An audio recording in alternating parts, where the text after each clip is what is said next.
Hello বন্ধুরা, good morning. তো আজকে ছিল বুধবার।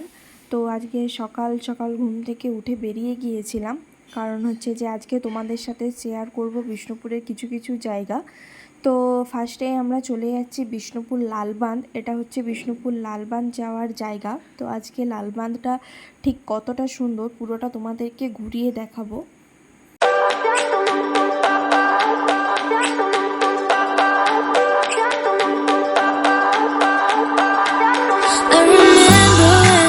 Staring photo.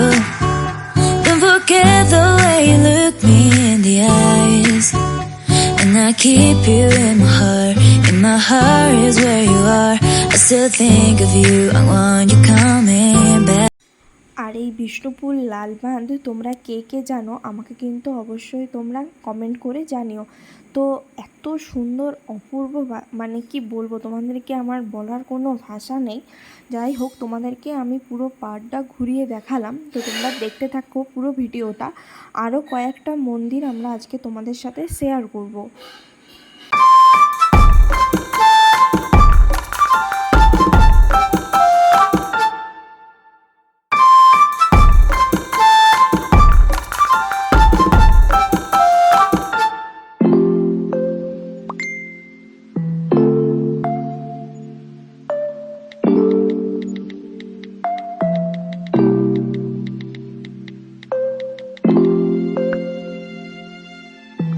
আর তারপর তো আমরা এই গাছটার নিচে এসে দাঁড়িয়েছি। এত জোরে জোরে বাতাস দিচ্ছিল, এত ঠান্ডা বাতাস যে কি বলবো। তো তোমরা কে কে বিষ্ণুপুরের লালবাঁধ দেখতে দেখেছো আমাকে কিন্তু অবশ্যই কমেন্ট করে জানিও। এরপর কিন্তু আমরা চলে গেছিলাম আমাদের বিষ্ণুপুরের পোড়ামাটির হাট। তো পোড়ামাটির হাট তোমরা কে কে শুনেছো আমি কিন্তু জানি না। তো পোড়ামাটির হাট আমরা চলে এসেছিলাম। পোড়ামাটির হাটে কিন্তু শনি আর রবিবার বিকেলবেলাতে মেলাও বসে। যাই হোক, কোনো একদিন তোমাদের সাথে সেটা শেয়ার করব। আর এই দেখো, এটা হচ্ছে মন্দির।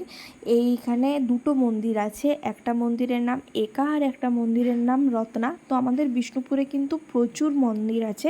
তো তোমরা কে কে বিষ্ণুপুরের সমস্ত মন্দির আমার ভিডিওতে দেখতে চাও সেটাও কিন্তু আমাকে অবশ্যই কমেন্ট করে জানিও। আর দেখো, কিছু মন্দিরের ছবি আমি তোমাদেরকে দেখালাম। আর এর মাঝখানে দেখো আমি বাইকে করে একটু পিক তুলে নিচ্ছিলাম। তো যাই হোক, এরপর আমরা চলে গেলাম আর একটা মন্দির।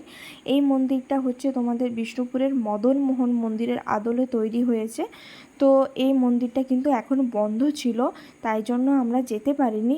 তো যাই হোক, যেদিন গেট খোলা থাকবে আমি তোমাদের সাথে শেয়ার করব।